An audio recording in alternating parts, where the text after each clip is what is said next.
Grossi Posse Packer Nation. Welcome to another episode of Podcast, the podcast where you don't have to be a Packers fan, but it sure does help. I'm your host, Tom Grossi, and today as we continue to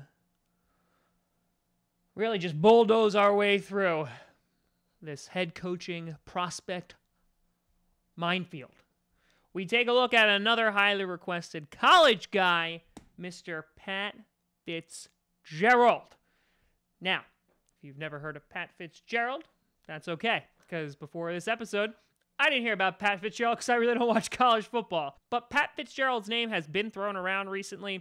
And one of the big reasons is because of his tie to the current president of the Green Bay Packers, Mark Murphy, in that Mark Murphy, when he left Northwestern, he was responsible for, because Mark Murphy, when he was working at Northwestern, is responsible for giving Pat Fitzgerald his current head coaching job.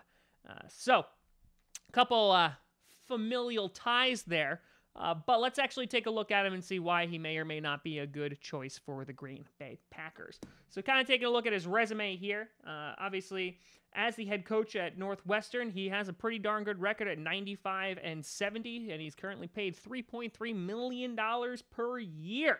Under Fitzgerald, he has had 8 winning teams during his tenure. He's gone to 9 bowl games in 13 seasons, and he's gone to 5 straight bowl appearances from 2008 to 2012. Now, if you don't follow college football, or even if you do and you don't really know about this guy and why that seems like it's important, because again, he's still 95-70, you're like, Tom, that might not be the greatest record in the whole wide world. We got to go backwards in history a little bit and take a look at Northwestern as a school and as a football program before that. Because from 1978 to 2005, Northwestern had won 96 games.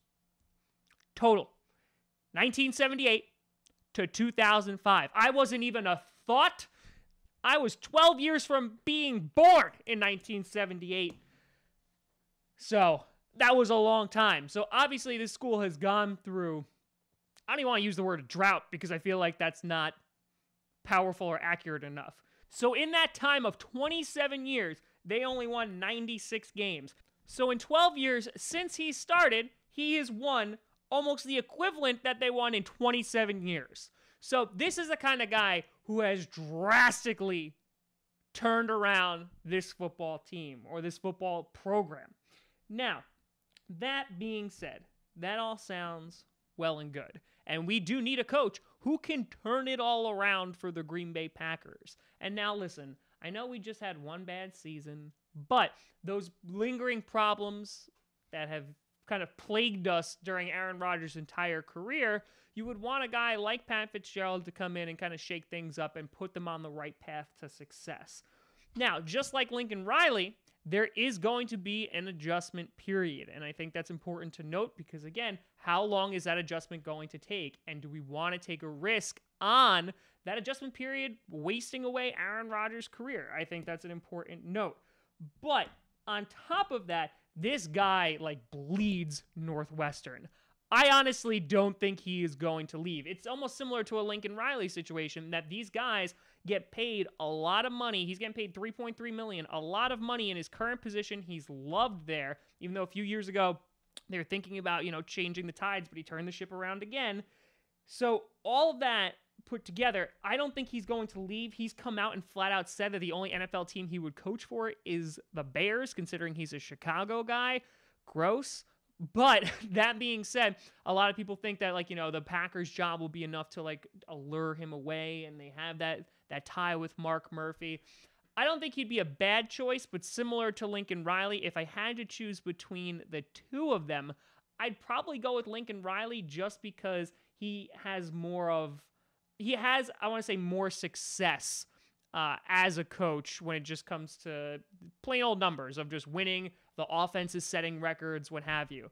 Pat Fitzgerald seems like a great personnel guy. He's obviously turned the Northwestern program into something that is viable, that's something that's competitive in a conference where he really has no business being competitive in. That's a great thing, and I think he is really great for Northwestern. However, I don't see him jumping on to the big stage in the NFL just because the guy is super duper comfortable and is successful at what he does. So to be completely honest, I don't think he's going anywhere. While a bunch of people, I think CBS Sports did like a whole write-up about him, and that's why I started getting a bunch of messages in my inbox. The guy is a good coach, and he's a great college coach, and he could potentially even be a great NFL coach. There are a lot of scouts that he's at the top of the list, and he's the kind of guy who can take the method that he uses in college and translate it very, very well over into the NFL. But again, even if you look at just his first couple years, they went 4-8, then 6-6, and then he started turning it around and they started winning. You know, even if it's a 2-year adjustment period, it's 2 less years of Aaron Rodgers playing in the playoffs. I don't know. That's kind of, I'm erring more on the side of caution. I think he could work out well, but if I was to be a betting man, I don't think he's going to be our new head coach. But let me know what you think down in the comments below. You can always send me at TomGrossiComedy.com, TomGrossi Comedy, or Tom Grossi Comedy on Patreon, Twitter, Facebooks, all the Instagram, all the social medias. Check out podcasts on SoundCloud, Google Play Music, iTunes, and of course here on YouTube. But thank you so much for watching. I'm Tom Grossi. And as always, go Pack Go.